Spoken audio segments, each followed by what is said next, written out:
then.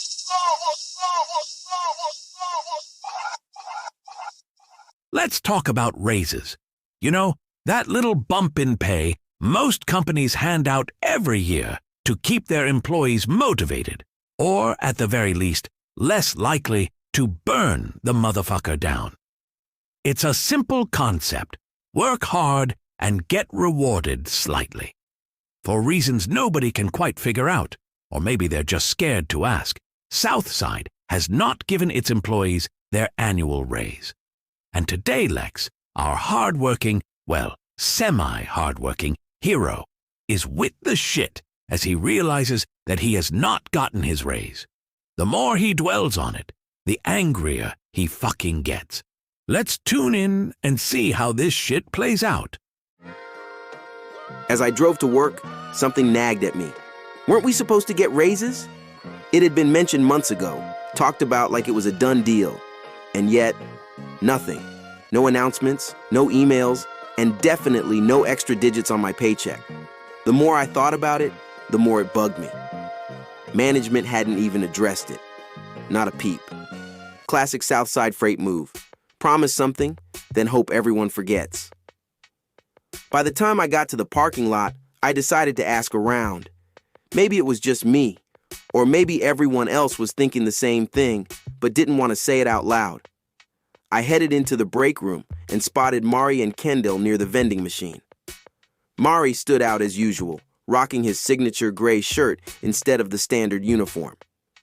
Management always gave him a pass, probably because he's the guy who stays late and actually gets things done. Kendall was next to him looking like he could be a movie henchman. Tough face, but I've learned he's sharp, one of those guys who knows all the ins and outs of this place. "What's up, fellas?" I asked, walking over. "Hey, have y'all noticed anything about those raises we were supposed to get?" Man, we were just talking about that. Yeah, it's weird they haven't said anything about that. I nodded, keeping my voice low. Feels off. They talked it up and now it's just crickets. We deserve to get that raise. Maybe we should ask around and see if anyone else has noticed. Out of the corner of my eye, I saw Duan passing by. He didn't say a word, but the look on his face said enough, tight-lipped and disapproving, like he'd caught wind of something he didn't like. He kept moving, heading toward the front of the room for the meeting.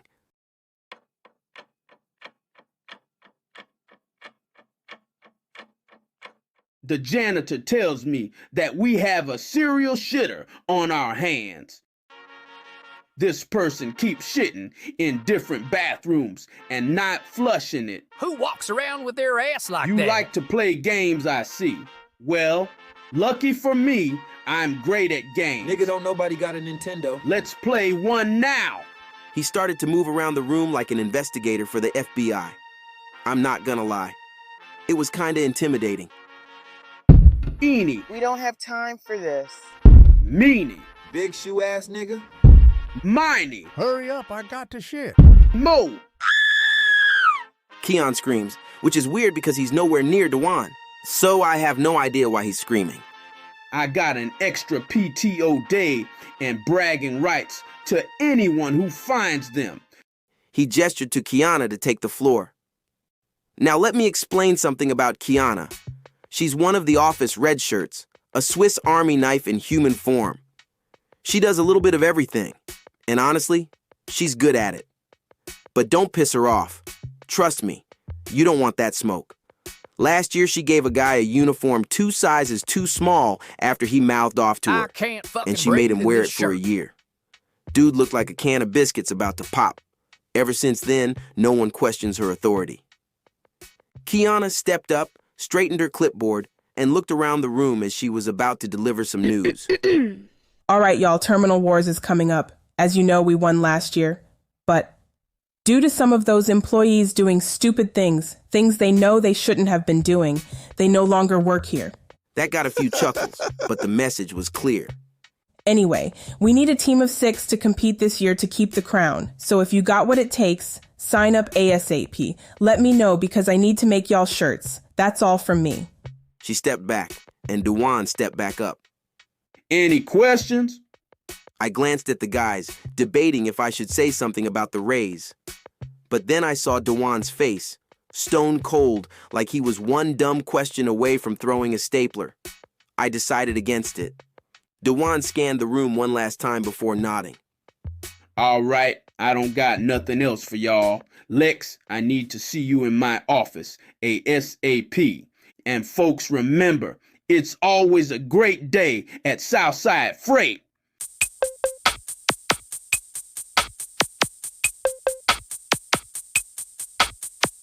As I walked down the hall, my mind was racing, trying to figure out what this could be about. I didn't crash a forklift. I didn't show up late. And I know I'm not the shitter. Whatever it was, Dewan had me on edge, and I was not in the mood for his theatrics. As I walked into Dewan's office, it felt like stepping into a budget villain's lair. Dim lighting, stale air, and walls so beige they were practically screaming for help. Help us! As I'm making my way to the seat, I noticed a bunch of Employee of the Month photos on the wall. Every damn photo was of him. The hell? Who names themselves Employee of the Month every month? I sat down trying not to laugh when I noticed a massive tea kettle behind him. Dewan sat silent, staring at me like a disappointed dad. I tried not to look at the big-ass kettle, but damn, it was hard. Finally, he spoke. I keep termination papers on file for niggas like you, He said slow and deliberate, like he wanted every word to slap me across the face. I blinked, caught completely off guard. Excuse me? I said, my voice laced with disbelief. You're around here discussing pay raises, trying to give these niggas hope. He barked, leaning forward in his chair. Y'all don't even know how to load a fucking trailer, but y'all want a raise. Y'all might not even get a pizza party the way y'all keep tearing up shit. I opened my mouth to respond, but quickly thought better of it. I mumbled, "Isn't that your job to teach us how to do that?" Dewan's eyes narrowed, and for a second, I thought he didn't hear me. But then he leaned back further in his chair, his face dead serious. Don't let me catch you trying to uplift my employees, or I'm gonna uplift your ass right out of that door. Comprende? Before I could even process what the hell was happening, he hit me with his final order. Now, you got a load to pick up at the Pallet Pro warehouse. Get out.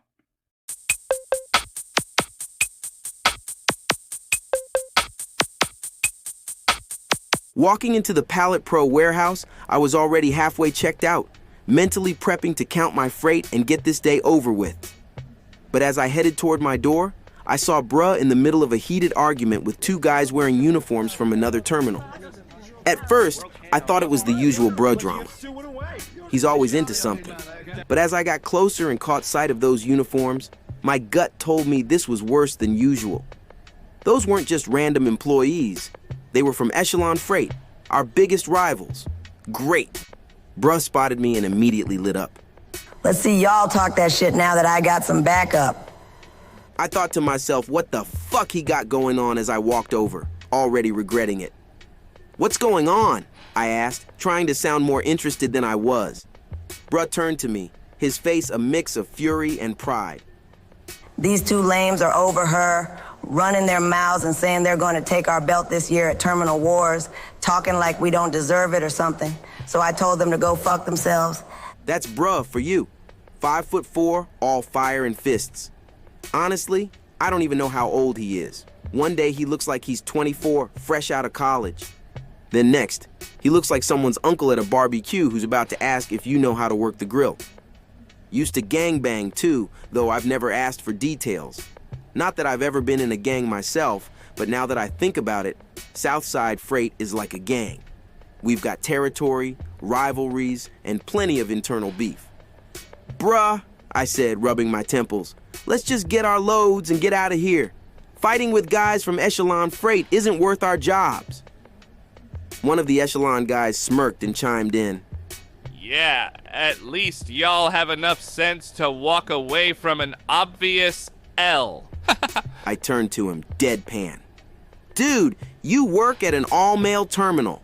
You don't think that's weird? The second guy, clearly annoyed, jumped in. It's for efficiency purposes, god damn it! I raised an eyebrow, fighting back a grin. Efficiency? Yeah, okay, sure. As the situation cooled off, I glanced at my dispatch schedule and realized my load wasn't going to be ready for a while. Perfect excuse to head back to my truck. Lunch break, here I come. So as I'm walking to my truck, bruh says, Lex, you should really think about joining the team at Terminal Wars. yeah, I hear what you're saying. Terminal Wars is a lot of pressure, and I'm not sure I want that pressure to fall upon me like that, you know. It won't, Lex, I promise. Let me think on it some more and get back to you. I climbed into the cab, grabbed my bag, and unwrapped the sandwich I'd been saving. Basic stuff, a turkey sandwich and some chips. But the real star? My uncrustable dessert. That little peanut buttery circle of joy never disappoints. I leaned back, savoring each bite like it was a gourmet meal. For a brief moment, all was right with the world. Once I finished, I stretched out across the seats and closed my eyes for a quick nap. Life was good. About an hour later, I returned to the terminal, feeling refreshed. Or so I thought. As I parked and climbed out of the truck, a strange, uneasy rumble started in my stomach. Oh shit. At first, I brushed it off. Maybe I just stood up too fast, or the Uncrustable wasn't sitting as peacefully as it had tasted. But as I walked toward the dock, that uneasy rumble became full-on bubble guts. It hit me like a freight train. My lunch was staging a rebellion, and it wasn't taking prisoners. I stopped in my tracks, clutching my stomach, trying to play it cool, even though I was in the middle of a full-blown gastrointestinal crisis. By the time I reached the terminal doors, it was clear I had a situation on my hands, or more accurately, in my gut. As I shuffled inside, muttering, "Feet don't fail me now." As I walked by the break area, I caught bruh mid-rant, animated as hell, while talking to Keon and Coach. His hands flew everywhere, and I could hear the tail end of what he was saying. Man, I was about to pull the strap on them dudes from Echelon Freight. Keon, taking an opportunity to be an asshole, asks, "Which strap might that be?" Before bruh could respond, Coach jumped into the conversation. Listen up, young bucks. See, when two bulls lock horns in the field, it ain't about who wins. It's about which one remembers where the fence is. Huh? Bruh finally managed, his face a mix of confusion and mild panic. Fence? What the fuck does that mean, Coach? Keon frowned, clearly lost. Are you saying we should have brought a fence? Or stayed behind a fence? Or what? Coach nodded. Exactly. Then without another word, he turned and walked off, leaving bruh and Keon staring at each other, dumbfounded.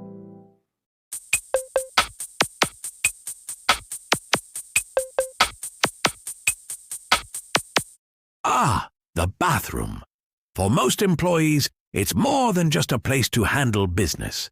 It's a sanctuary. But today? Today was different. Today, the bathroom wasn't a sanctuary. It wasn't quiet, peaceful, or even remotely calming. No, today's bathroom experience took a hard left into weird as fuck.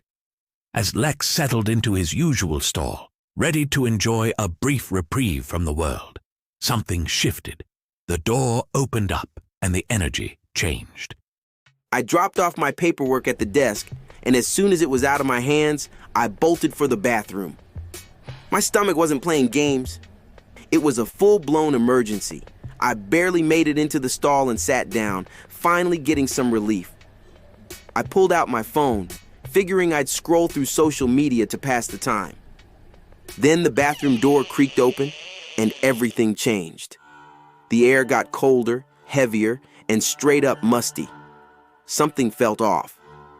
I froze, listening as someone shuffled their way into the stall right next to me.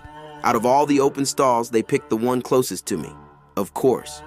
What happened next gave me chills. In less than 2 minutes, this person shitted and got up. No flush, no wipe, no nothing. It hit me. I was in the presence of the serial shitter. "It's you!" I scrambled to finish up, washing my hands at the speed of light, and burst out into the hallway, looking around to catch a glimpse of whoever it was. Nothing. They were gone. Just like that. Hello, Lex. A voice whispered behind me. "Fuck, Reggie!" I shouted, spinning around, clutching my chest. He stood there, sipping on a ginger ale like he hadn't just scared the life out of me. "You can't be sneaking up on a nigga like that," I said, trying to catch my breath. Well, technically, you're standing in the middle of the hall looking like you've seen a ghost. I took a moment, eyeing him from head to toe. My eyes darted to his boots, checking if they matched the ones I saw under the stall earlier. Nope, not a match. Different boots. Reggie wasn't the shitter. But damn, I had to be sure. Now Reggie's a cool guy, but he's unique. Homeschooled his whole life, he mostly hung out with his family. Real sheltered. Then at the age of 20, he found out Santa Claus wasn't real. That shit fucked him up, and ever since, he's been all about conspiracy theories. Aliens, lizard people, government milk schemes. If it sounds insane, Reggie's all in. "Did you see anybody else come out of the bathroom?" I asked, still shaking. I think I almost caught the shitter. Reggie sipped his ginger ale and shrugged. Nope, just you. Are you sure you're not the shitter? I glared at him. "Come on now, Reggie, I wiped my ass." He chuckled, clearly amused by my frustration. All right. Speaking of conspiracies, though, have you heard of Operation B6 Flip? "Nigga, what?" I said, squinting at him like he'd lost his damn mind. Operation B6 Flip. I did some digging on the interwebs and figured out why they serve milk at school for lunch. I tilted my head, puzzled. "Well, hell, you might be onto something there." Reggie grinned like he just won a prize. I haven't gathered all the information about it yet, but I will. And are you going to compete in Terminal Wars this year? I think you are just what the team needs. You know, I ran into Echelon Freight today, and they were talking like we didn't deserve the belt, so I'm considering it. Oh, okay, well, you mind helping me finish my trailer? I sighed, shaking my head. "Yeah, all right, let's go." As we walked off, I couldn't help but wonder how the shitter got away so damn fast. I couldn't have the shitter play with my name like that. Now I'm determined to catch his ass. And who wouldn't love an extra day off of work in this madhouse of a warehouse?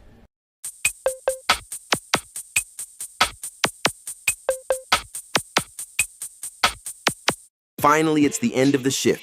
I climbed into my car, kicked off my boots like they betrayed me, and slid on my slippers with a sigh that could have powered a wind turbine. As the engine hummed to life, I leaned back and thought about the biggest takeaway from today. Shit. Literal. Symbolic. All of it. Here's the thing. When people try to hand you their shit, whether it's their problems, their drama, or their unflushed nonsense, you've got to flush it before it even touches you. Don't let their mess become your mess. You've got your own bowl to deal with, and that's enough. If someone can't handle their own crap, that's on them. Life's too short to be running around cleaning up everyone else's shit. With that, I shifted into drive and rolled out of the lot, leaving all the bullshit behind, at least until tomorrow. Tired eyes, fake smiles, dragging through the mud. Hoping for a breakthrough, caught up in the flood. Boss man calling, always wanting more. Clock in, clock out, my spirit's feeling sore. Chains holding tight, dreams of another life, just let me be.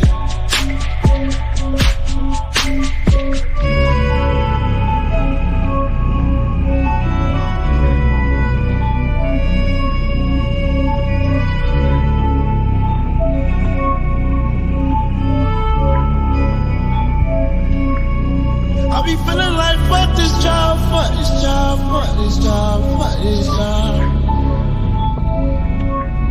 I be feeling like fuck this job, fuck this job, fuck this job, fuck this job.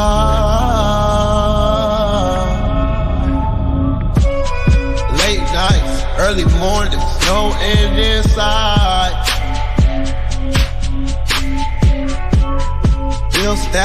Dreams lacking, I'm losing this fight. I be grinding and hustling, but it's never enough. Feeling drained, no gain, this life's way too tough. Boss man calling, always wanting more. Clock in, clock out, my spirit's feeling sore. Chains holding tight, I'm trying to break free. Dreams of another life, just let me be. I be feeling like fuck this job, fuck this job, fuck this job, fuck this job. I be feeling like fuck this job, fuck this job, fuck this job, fuck this job. Boss man calling, always wanting more. Clock in, clock out, my spirit's feeling sore. Boss man calling, always wanting more. Clock in, clock out, my spirit's feeling sore. Boss man calling, always wanting more. Clock in, clock out, my spirit's feeling sore. For this door.